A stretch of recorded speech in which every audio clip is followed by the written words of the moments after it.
Hello and welcome back to our YouTube channel a great learning friends. आप सभी का स्वागत है हमारे चैनल पे। और हम लोग एक नई सीरीज फिर से लेकर के आ चुके हैं जो कि एसएससी सीजीएल होने वाला है, जिसमें हम मैथ्स देखेंगे। मैथ्स के मोस्ट इंपॉर्टेंट क्वेश्चन जो अभी आने वाले एग्जाम में, जो कि 9 सितंबर से आप लोग का एग्जाम शुरू होने वाला है शिफ्ट वाइज। सो उसके लिए हम लोग most important question, top 10 question ऐसे देखेंगे जो आपके एग्जाम में आने के चांसेस बहुत ज्यादा हो सकते हैं। और इस वीडियो में मैंने टॉप 10 क्वेश्चन रखे हैं, तो हो सके तो आप कॉपी और पेन लेकर के बैठिए और जो मैं सिखा रहा हूँ उसको नोट करते जाइए। हम लोग प्रॉपर सॉल्यूशन देखेंगे और क्वेश्चंस को देखेंगे किस तरीके का क्वेश्चन हम लोग को एसएससी ने पूछा है। और ये जितने भी क्वेश्चंस मैं कर रहा हूँ ये प्रीवियस ईयर पेपर से ही है। So be aware and it is most important question. So आप लोग कंफ्यूज बिल्कुल भी मत होइएगा, ठीक है। तो चलिए सबसे पहले देखते हैं सबसे पहला question. The first question is the cost of apple is increase by 20%।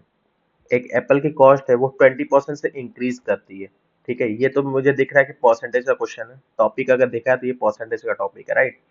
और वही चीज फिर डिक्रीज कर जाती है 20% से, ठीक है। मतलब पहले इंक्रीज करती है एंड देन वो क्या कर जाती है, डिक्रीज कर जाती है। तो बताइए what is the net percentage decrease, means जो परसेंटेज है उसका टोटल डिक्रीज कितना हुआ है। देखिए यहाँ पे डिग्री लिखा हुआ है, ये डिग्री नहीं होगा, ये डिक्रीज होगा, ठीक है। So don't be confuse, it's a printing mistake, it's a decrease, ठीक है ना। और अगर इसका पीडीएफ चाहिए तो आप लोग कमेंट सेक्शन में बताइएगा, तो आप लोग को ये मेल जरूर से मिल जाएगा। आप लोग अपना मेल वहां पे मेंशन कर दीजिएगा, ठीक है।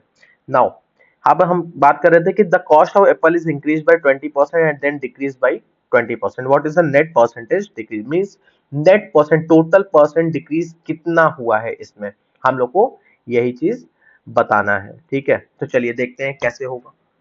बहुत ही सिंपल क्वेश्चन है, परसेंटेज इंक्रीज और परसेंटेज डिक्रीज का क्वेश्चन है। तो सबसे पहले यहाँ पे हम लोग सीखो, गिवन लिखो पहले आप लोग, ठीक है। क्या लिखो, गिवन। गिवन क्या दिया हुआ है, मैं दूसरा एक कोई कलर यूज कर लेता हूँ, इससे और अच्छा रहेगा। Which is red, okay. चलिए गिवन क्या होगा, हमारे पास दिया हुआ है जो इंक्रीज कर रहा है, इंक्रीज कर रहा है 20% से एंड डिक्रीज कर रहा है 20% से, राइट। अब हमें करना क्या होगा इसमें, तो हम लोग कैलकुलेशन की तरफ मूव करते हैं, कैलकुलेशन की तरफ मूव करते हैं, ठीक है। हम लोग सबसे पहले मान लो एक होल प्राइस मान लो आप लोग, किसका, एप्पल का एक होल प्राइस, क्योंकि यहाँ पे परसेंटेज दिया तो मैं क्या कर सकता हूँ, इसको लेट कर सकता हूँ, that let the price of apple be ₹100। मैंने 100 रुपए मान लिया कि एप्पल की प्राइस क्या थी, 100 रुपए थी। अब यहां से मुझे परसेंटेज निकालना इजी हो जाएगा। क्यों निकालना इजी होगा, क्योंकि परसेंट जो कॉस्ट ऑफ एप्पल है, मैंने कॉस्ट ऑफ एप्पल को क्या मान लिया, 100 मान लिया। अब वो इंक्रीज कर रहा है, मीन 100 रुपीज क्या कर रहा है, 20% से इंक्रीज कर रहा है। तो आफ्टर इंक्रीज क्या हो जाएगा, after increase it is 100 of 20%, right, 100 of 120%, या बिकॉज 100 में 20% का इंक्रीज किया। तो भाई अगर मैं बताऊं तो 100 रुपीज का 20% कितना, 10% 10 रुपए हुआ, तो 20% कितना हुआ, 10 रुपीज हुआ। तो टोटल कितना हो जाएगा, 120 तो होगा ऐड होने के बाद, तो मतलब एप्पल की कॉस्ट 120 रुपए हो गए। तो इसका प्राइस कितनी हो गई, ₹120। आई होप समझ में आ रहा है आप लोग को, ओके। अब हमारी प्राइस 120 है, जब वो इंक्रीज हुआ 20%, देन उसके बाद वो फिर से 20% डिक्रीज हो रहा है। तो भाई पहले तो 100 रुपए था, और फिर जब 20% इंक्रीज करा, इंक्रीज जब किया तो वो 120 हो गया, एंड देन 120 पर से ही तो वो डिक्रीज करेगा, विच बिकम 100। जब डिक्रीज करेगा 20%, मतलब ये भी 100 रुपए हो जाएगा, ठीक है। तो मैं यहाँ पे लिख सकता हूं after decrease what it will become, it is 120% of what into 80%, right, which will become 96 rupees। Got it, I hope कोई डाउट नहीं होगा। तो डिक्रीज कितना हो गया, डिक्रीज कितना हुआ, 100 रुपए में से 96 रुपीज, ठीक है, which is become rupees what 4, right. कोई डाउट नहीं है, ओके। अब हमें पता करना है कि what is the percentage decrease. तो परसेंटेज डिक्रीज क्या होगा, परसेंटेज डिक्रीज हमारा हो जाएगा मीन 4/100, मतलब जो डिक्रीज हुआ है total 4/100 total price into percentage से अगर मल्टीप्लाई करना, परसेंट निकालो परसेंट से मल्टीप्लाई कर देंगे, 100 से 100 कट हुआ तो विच become it's a 4%। So option A is the correct answer. I hope आप लोगों को समझ में आया होगा, कोई डाउट नहीं है। परसेंटेज इंक्रीज और परसेंटेज डिक्रीज का फॉर्मूला लगाया है, means increase in the value upon total value into 100, यही हम लोग का फॉर्मूला लगा है परसेंटेज डिक्रीज का। ये तो मैंने इंक्रीज का भी बताया, अब इसी का जस्ट अपोजिट क्या हो जाएगा, डिक्रीज के लिए हो जाएगा। ठीक है, नेक्स्ट क्वेश्चन पर मूव करते हैं, क्वेश्चन नंबर 2 पे। अब देखिए क्वेश्चन पढ़िए ध्यान से। The area of a sector of a circle is 308 centimetre square. ठीक है, एक सर्कल का सेक्टर होता है, ठीक है, उसका एरिया कितना दिया, 308 centimetre square with the central angle measuring 45 degree. Central angle कितना दिया है, 45 डिग्री दिया। आप लोग को भाई एग्जाम 9 से है तो आप लोग को बेसिक्स तो पता होगा, सेक्टर क्या होता है, सेंट्रल एंगल क्या होता है। सो डोंट बी कंफ्यूज, अगर नहीं आप लोग को समझ में आया तो फिर से रिवाइज करो आप लोग जा करके, एंड यहाँ पे हम लोग क्वेश्चंस को आगे सॉल्व करेंगे, बिकॉज अगर मैं बेसिक्स बताऊंगा तो वीडियो कुछ ज्यादा ही लंबी हो जाएगी। ठीक है, सो हमें फाइंड करना है what is the radius of the circle. ठीक है, what is the radius of the circle. तो सबसे पहले देखो गिवन लिख लो, गिवन क्या दिया हुआ है, हमें क्या क्या दिया हुआ, एरिया ऑफ अ सेक्टर। ठीक है, एरिया ऑफ अ सेक्टर कितना दिया हुआ है, 308 सेंटीमीटर स्क्वायर। ठीक है, और एंगल ऑफ द सेक्टर कितना दिया है, angle of sector is what, 45 degree. अब यहाँ पे कंसेप्ट क्या यूज करेंगे, याद करो हम लोगों ने पढ़ा है या आप लोगों ने रिवीजन किया होगा दैट जो फॉर्मूला हम लोग यूज करते हैं यहाँ पे, formula area of a sector का क्या होता है, what is the area of sector. Area of a sector का फॉर्मूला सर्कल में क्या होता है, which is pi r square, r is the radius, into theta upon 360 degree. ठीक है, याद रखिएगा इस चीज को। और यहाँ पे थीटा क्या है, theta is the angle of sector, angle of sector, got it, and r is the radius. I hope समझ में आ गया। ठीक है, अब सिंपल सा फॉर्मूले में वैल्यूज को रखते हैं। ठीक है, हमें एरिया दिया हुआ है, सब कुछ दिया है। नेक्स्ट अब हम लोग कैलकुलेशन की तरफ मूव करते हैं या सॉल्यूशन की तरफ मूव करते हैं। क्या हो जाएगा, हमें एरिया ऑफ अ सेक्टर दिया हुआ है, मूव करते हैं। Now pi r square into theta upon 360। तो आप लोग देखो, अगर देखो तो पाई क्या होता है, पाई की वैल्यू हमेशा लेकर के चलना 22/7, डेसिमल लोगे तो थोड़ा सा वो क्या करेगा, इंक्रीज होगी वैल्यू। ठीक है, सबसे पहले थीटा, थीटा की वैल्यू हमें दी हुई है 45 डिग्री। ठीक है, मैंने रखा upon 360 degree into pi r square equal to वो किसके बराबर, एरिया टोटल 308 के बराबर। हमें रेडियस फाइंड करना, तो ये तो रेडियस है नहीं हमारे पास। ठीक है, तो पाई आर स्क्वायर की वैल्यू क्या हो जाएगी, 308।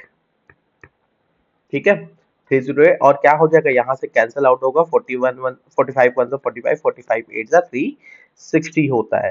तो यहाँ पे बचा सिर्फ और सिर्फ 8, तो इधर राइट हैंड साइड पे जब इसको हम लोग इधर ले जाएंगे तो ये क्या होगा, आपस में जाकर के मल्टीप्लाई हो जाएगा। तो यहाँ पे पाई की वैल्यू रखते हैं 22/7 into r square equal to 308 into 8 8 64, and 6 is the 800, यहाँ पे 6 हो गया, 8 3 24 विच इज 2464, राइट। सो हमारे पास अब वैल्यू वैल्यू आप लोग के सामने दिख रही होगी, सिंपल आर स्क्वायर की वैल्यू क्या हो जाएगी, यहाँ से आर स्क्वायर की वैल्यू हमारे पास हो जाएगी 2464 इंटू 7/22। ठीक है, यहाँ से अगर सॉल्व करेंगे तो सिंपल सी वैल्यू हमारे पास आर स्क्वायर आ जाएगा 2, ये दोनों देखो 2 से आपका कट जाएगा, सिंपल सा, it become 11 and here it become 1 2 3 and 2, right. तो 11 से अब 1 2 3, तो अगर इसको सिंप्लीफाइंगे तो आर स्क्वायर की वैल्यू हो जाएगी आपके पास 784। So R square will be become, sorry R will be become, just a second, या R become what, under root of 784, और हमें पता है अंडर रूट हम लोगों ने स्क्वायर क्या किया है 30 तक, व्हाट आर की वैल्यू हो गई है 28 का स्क्वायर रूट होता है, तो the answer will B 28 centimetre what, या The radius of the circle is 28 centimeter. So option D is the correct answer. I hope आप लोगों को समझ में आ रहा है, कोई डाउट नहीं है। ठीक है, क्वेश्चन नंबर 3 की तरफ मूव करते हैं। अब देखो यहाँ पे आ गया हमारे पास क्या, डिविजिबिलिटी रूल का question, which is very very very important to us. ठीक है, मूव करते हैं। फिर हमारे पास क्वेश्चन क्या दिया हुआ है, if the 8 digit number 1 2 3 4 5 6 x y is divisible by 8। अब डिविजिबल बाई 8 दिया तो मींस हमें किसकी डिविजिबिलिटी रूल लगानी पड़ेगी, 8 के डिविजिबिलिटी रूल। याद करिए, जल्दी से रिकॉल करिए। And then the total possible pair of x and y are what. Pairs मतलब क्या, वो नंबर्स हमें बताइए एक्स और वाई के जो 8 से डिविजिबल इजिली हो सकते हैं। तो 8 हमारे पास, हमें पता है कि डिविजिबिलिटी रूल किसका लगे, तो डिविजिबिलिटी रूल सबसे पहले रिवाइज कर लेते हैं। क्या होता है डिविजिबिलिटी का, divisibility rule of 8? What is divisibility rule of 8? That if the last 3 digit of a number divisible by 8, then the number is completely divisible by 8। What it means, अगर किसी नंबर के जो लास्ट 3 डिजिट्स नंबर होते हैं, जैसे यहाँ पे ये जो क्वेश्चन दिया है इसमें 6x5, अगर ये तीनों 8 से डिविजिबल हो गए, क्योंकि अब बहुत बड़ा नंबर है तो उसको डिवाइड करने में टाइम लगेगा, तो हम क्या करते हैं, डिविजिबिलिटी रूल कहता है कि अगर किसी भी नंबर के लास्ट 3 डिजिट को हम लोग अगर डिवाइड करते हैं 8 से और वो कंप्लीटली डिवाइड हो जाता है, then the whole number, the given whole number is completely divided by 8। तो हम लोग क्या करेंगे, सिंपल सा, हमें किसे डिवाइड करना है, हमें तीन डिजिट मतलब 6x और y, अभी मैंने जो ऊपर मार्क किया, इज डिविजिबल बाई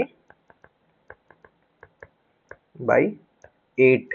ठीक है, सो पॉसिबल नंबर अब हम लोग क्या रख सकते हैं, x और y की जगह मैं क्या रख सकता हूं कि वो नंबर डिवाइड हो जाता है। तो हमारे पास बहुत सारे नंबर्स हैं भाई, अगर देखो 8 एक तरह से देखा जाए तो हम अगर x और y की जगह मैं अगर 600 रख दूंगा, ठीक है, तब भी ये नंबर क्या हो जाएगा, डिवाइड हो जाएगा। ठीक है, आखिरी में अगर किसी नंबर के 8 होता है, ठीक है, तो ऑब्वियस सी बात है वो 8 से डिवाइड हो जाएगा, तो मैं लिख दूंगा 608 एक नंबर हो सकता है।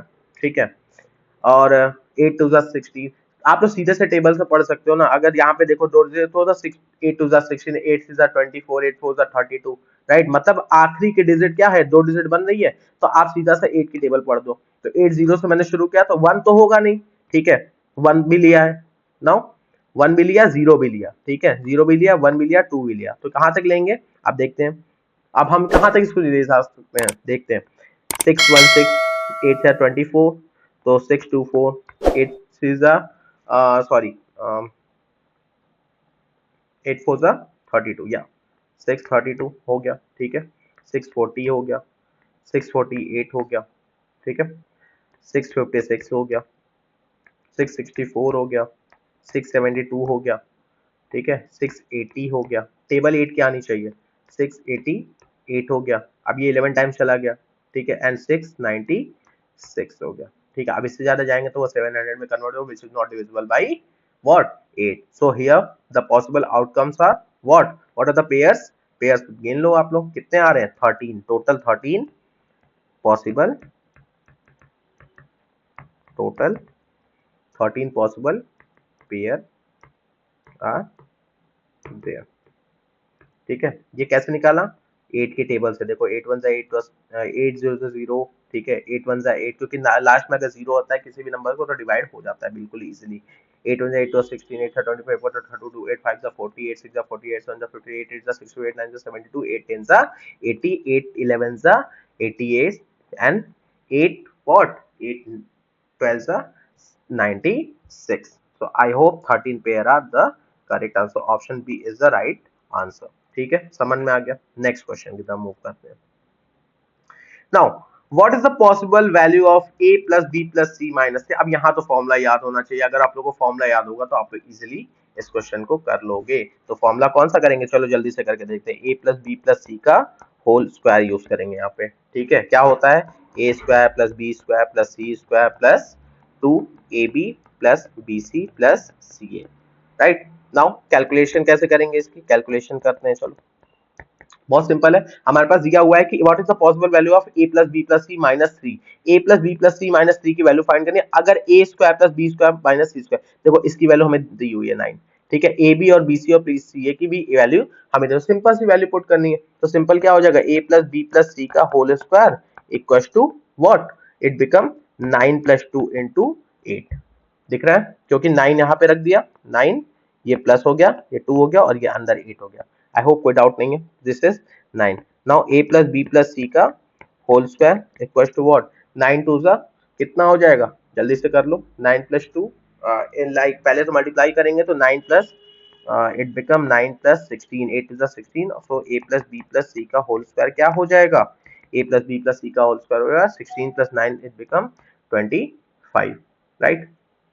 सो अब इसका अगर स्क्वायर रूट करेंगे तो a plus B plus C की वैल्यू कितनी हो जाएगी, a plus B plus C is equal to under root of 25 which become 5, ठीक है। 5 5 25। तो हमें किसकी वैल्यू फाइंड करनी थी, हमें वैल्यू फाइंड करनी थी a प्लस बी प्लस सी है एंड माइनस 3। तो a plus B plus C की वैल्यू है minus sorry 5 and it become 3, so value is 2।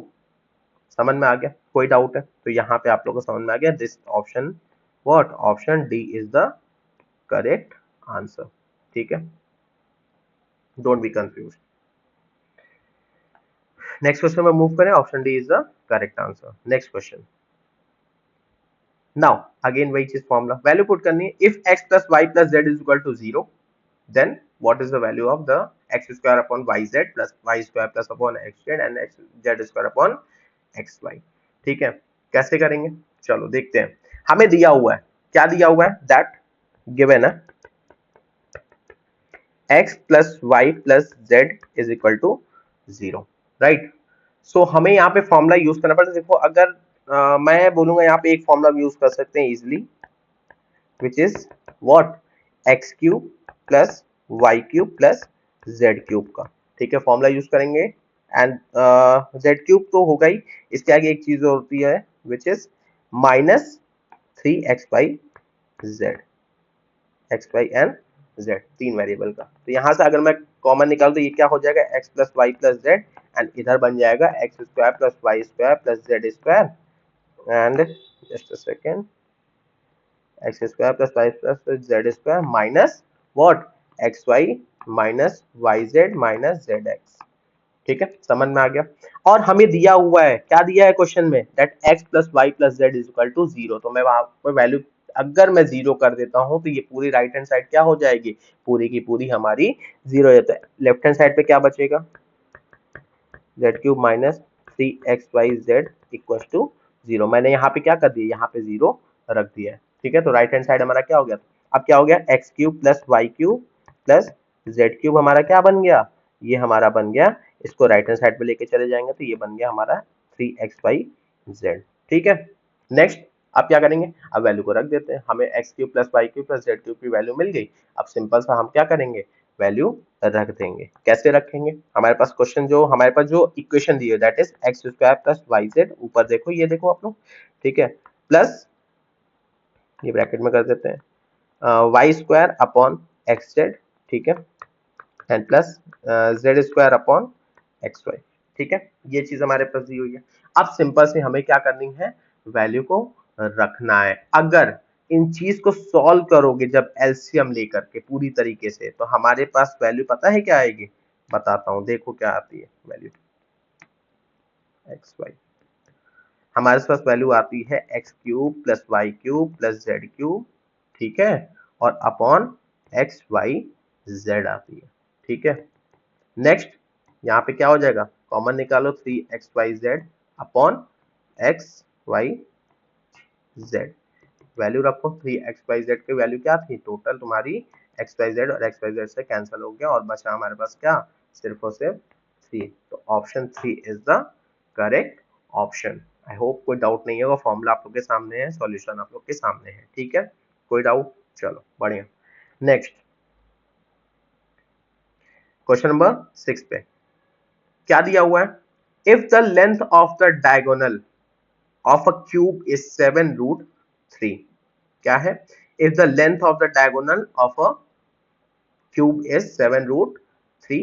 Then the surface area of a cube is what? Then the surface area of a cube is what? देखो बहुत simple सा, हमें कौन सा भाई cube दिया है, डायगोनल की बात कर रहा है, ठीक है, लेंथ दी हुई है उसकी, तो हमें पता है डायगोनल ऑफ अ क्यूब क्या होता है, फॉर्मूला यूज करो, सब फॉर्मूला बेस्ट है, डायगोनल ऑफ अ क्यूब होता है a√3, ठीक है, और सरफेस एरिया क्या होता है क्यूब का, surface area of a cube is 6a², ठीक है। नाउ कैलकुलेशन में क्या करेंगे, हमें डायगोनल ऑफ अ क्यूब दिया हुआ है, डायगोनल ऑफ अ क्यूब कितना दिया है 7√3 दिया, तो सिंपल सा ये इक्वल हो जाएगा, इक्वल हो जाएगा तो यहाँ पे क्या हो जाएगा a√3 diagonal of a cube का फॉर्मूला जो है और उसके बराबर हो जाएगा 7√3, तो यहाँ से a की वैल्यू क्या हमारे पास आ जाएगी, a की √3 से √3 कैंसिल आउट हो जाएगा, तो यहाँ से a की वैल्यू बचेगी हमारे पास 7, a क्या है हमारे पास, हाँ साइड्स हो गए, ठीक है।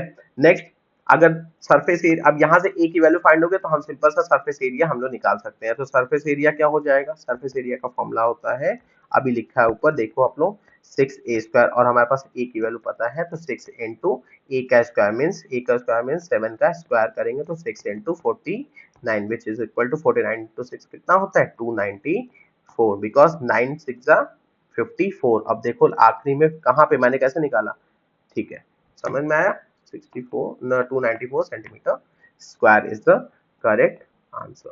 आई होप कोई डाउट नहीं होगा आप लोगों को, तो the surface area of a cube is 294 centimetre square, ठीक है। नेक्स्ट क्वेश्चन पे अब हम लोग मूव करते हैं which is question number 7। Find the largest, क्या दिया है, find the largest number of 3 digit divisible by 4 and 7। अब ऐसे नंबर्स हमें बताने हैं जो क्या हो, किससे, 4 और 7, 3 डिजिट नंबर बताएं जो 4 और 7 से हमारे डिविजिबल हो। तो सिंपल सा हम लोग जब भी ऐसा क्वेश्चन आता है तो कुछ नहीं, आप तो जिस नंबर से डिविजिबल करने की बात कर रहा है डिविजिबल करो और सबसे पहले उसका एलसीएम निकाल लो, ठीक है। तो हमें किससे 4 और 7 से डिवाइड करने के लिए कह रहा है, तो 4 और 7 का एलसीएम सबसे पहले निकाल लो, देखो क्या होगा, ये हो जाएगा क्या, ये हो जाएगा 7 4 28, ये हो गया 28। तो the greatest largest number 3 digit क्या होता है, the largest 3 digit number is 999, यही तो होता है। अब उसको क्या करो 999 डिवाइडेड बाई 28, अगर डिवाइड किया तो रिमाइंडर क्या आएगा, रिमाइंडर आएगा आपका 18, ये हो जाएगा 19 आएगा रिमाइंडर आपका इसका, ठीक है। सो कुछ नहीं, इसमें से माइनस कर दो, किसमें से 999 में से आप रिमाइंडर को जब माइनस कर दोगे, ठीक है, तो ये बचेगा आपका क्या, 9 में से 0 गया, ये बचेगा 980 इज द रिक्वायर्ड आंसर, ठीक है। यहाँ से डिवाइड कर लो 999, मैंने यहाँ पे रफ पे कर लिया, ठीक है। यहाँ से जब डिवाइड करोगे तो यहाँ पे जो रिमाइंडर आएगा उसको क्या करेंगे हम लोग, ये तो रिमाइंडर होता है, इसको इसमें से माइनस कर दो, ये आंसर हमारे पास आ जाएगा, तो option B is the correct option, ठीक है, समझ में आ गया। नेक्स्ट क्वेश्चन, अब देखो ट्रिग्नोमेट्री, भाई एसएससी सीजीएल हो और ट्रिग्नोमेट्री के क्वेश्चन ना हो ऐसा तो कभी हो ही नहीं सकता है, ठीक है। तो हम लोग थोड़ा सा मूव करते हैं एसएससी के ट्रिग्नोमेट्री के फॉर्म पे, ठीक है। लगातार आई थिंक 3 क्वेश्चन है इसमें, या 3 क्वेश्चन है टॉप 10 के, ठीक है, विच इज वेरी इंपॉर्टेंट। तो हम लोग कैसे करेंगे आप सीखो, यहाँ पे बहुत इजी है, हमारे पास दिया है if sine theta plus cos theta divided by sine theta minus cos theta is equal to 5 where 0 theta pi by 2 not equal to pi by 4, then what is the value of 2 sin theta plus। बहुत simple है, बहुत simple है, यहाँ पे formula का use होगा simple सा, ठीक है। हमें दिया हुआ है sine theta plus cos theta is equal to 5 upon sine theta minus cos theta, ठीक है। तो कुछ नहीं करना है, जस्ट अ सेकेंड बताता हूँ मैं, देखो इसका सॉल्यूशन हो जाएगा sine theta plus cos theta upon sine theta minus cos theta equal to 5, यहाँ से क्रॉस मल्टीप्लाई कर देंगे, क्रॉस मल्टीप्लाई करेंगे तो ये बचेगा sine theta plus cos theta equal to, अब ये 5 इन दोनों के साथ मल्टीप्लाई हो जाएगा तो ये बचेगा 5 sign theta minus 5 cos theta, ठीक है, समझ में आ गया। अब इसके बाद क्या करेंगे, सिंपल, अब यहाँ से अगर राइट हैंड साइड शिफ्ट करेंगे, जो साइन थीटा और कॉस थीटा को एक साथ अगर करेंगे तो यहाँ पे आपके पास 5 साइन थीटा यहाँ पे, तो यहाँ साइन थीटा इसको एक साथ करेंगे और इसको एक साथ करेंगे तो क्या बन जाएगा, ये बन जाएगा हमारे पास 6 cos theta equal to 4 sine theta, because 10 आके माइनस हो जाएंगी चीजें, ठीक है। Now again cos theta upon sine theta किसके बराबर हो जाएगा 4/6 के, यहाँ पे 2 और यहाँ पे 3 हो गया, तो cos theta upon sine theta हो गया आपका 2/3। इसको ही क्रॉस मल्टीप्लाई करेंगे, ठीक है, मेरे हिसाब से जरूरत भी नहीं पड़ेगी, ठीक है। तो cos थीटा की वैल्यू अगर देखा है तो cos थीटा की वैल्यू मैं क्या ले सकता हूँ, cos थीटा की वैल्यू मैं ले सकता हूँ 2k, लेट कर दिया बिकॉज रेशियो में है दोनों, ठीक है, cos ratio sin theta base fractional, मतलब cos थीटा की वैल्यू 2 दी है तो मैं उसको रेशियो में ले लिया। नेक्स्ट sin थीटा की वैल्यू मैंने क्या ले लिया 3k मान लिया, right, and then we have to put this value in the given upper equation which is 2 sin theta plus 3 cos theta upon 3 sin theta minus 2 cos theta. यहाँ पे sin theta और cos theta की जो value हमने 2k और 3k निकाली है इसको इसमें पुट कर देते हैं, तो ये हमारा जाएगा 2 इंटू 2k, नहीं 2k नहीं है ये 3k है, साइन है ना, मैंने देखो गलती कर दी छोटी सी, ये हो जाएगा 3k प्लस 3 इंटू 2k, ठीक है, upon 3 into 2k, again sine है 3k, ठीक है, 3k माइनस 2 इंटू कॉस पे क्या हो जाएगा 2k हो जाएगा, ठीक है। यहाँ से सॉल्व करेंगे तो ये हो जाएगा 3 to 6k plus 6k upon 9k minus 4k, अगर सॉल्व किया तो k से कैश कैंसिल, 6 का ये हो गया 12k अपॉन 9 माइनस 4 होता है आपका 5k, तो k से कैंसिल होगा तो ये बचा सिर्फ और 12/5 बचा। समझ में आ गया, तो answer will be option number C. I hope समझ में आया, कोई कंफ्यूजन नहीं होगी, कंफ्यूजन होगी तो आप लोग कमेंट सेक्शन में बताइए, मैं डाउट रिजॉल्व करने की बिल्कुल कोशिश आप लोग की करूंगा। नेक्स्ट क्वेश्चन अगेन ट्रिग्नोमेट्री का, if sec theta minus cos theta is equal to 14 and 14, ये तो फॉर्मूला बेस्ड है, पूरा का पूरा फॉर्मूला बेस्ड है, कौन सा फॉर्मूला लगेगा पता है, sec theta is equal to 1 upon cos theta, याद है, वही हम लोग फॉर्मूला यूज करेंगे। तो यहाँ पे मेरे पास गिवन दिया, ये दो चीज हमें गिवन है, बस इसका यूज करना है किसमें, तो फॉर्मूला क्या यूज होगा, फॉर्मूला होगा sec theta is equal to 1 upon cos theta. कैसे होगा सॉल्व करते हैं इसको, चलो।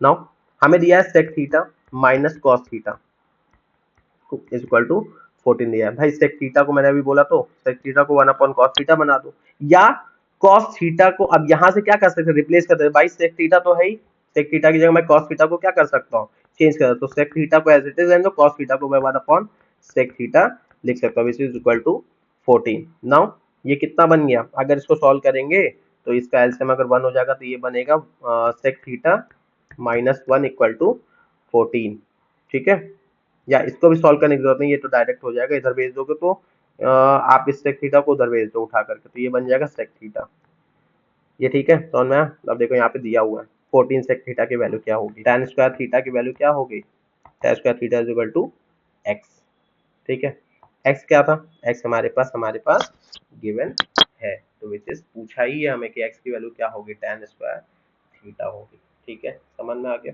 चलो नेक्स्ट देखते हैं, अब हमारे पास लास्ट क्वेश्चन है, हमारे पास question number 10, if sec square theta plus tan square theta is equal to 5/3 and find the value of tan 2 theta, ठीक है। यहाँ पे भी सिंपल सा फॉर्मूला होता है, हमें पढ़ा है sec स्क्वायर, यहाँ पे x मान के चलते हैं, ठीक है, तो 1 प्लस tan स्क्वायर x हो जाता है, ठीक है। सॉल्यूशन क्या हो जाएगा इसका, फॉर्मूले में वैल्यू रख देते हैं, तो क्या दिया हुआ sec square theta plus tan square theta equal to 5/3 दिया है, तो sec स्क्वायर थीटा को मैं क्या लिख सकता हूँ, यहाँ पे दिया हुआ है देखो 1 प्लस tan स्क्वायर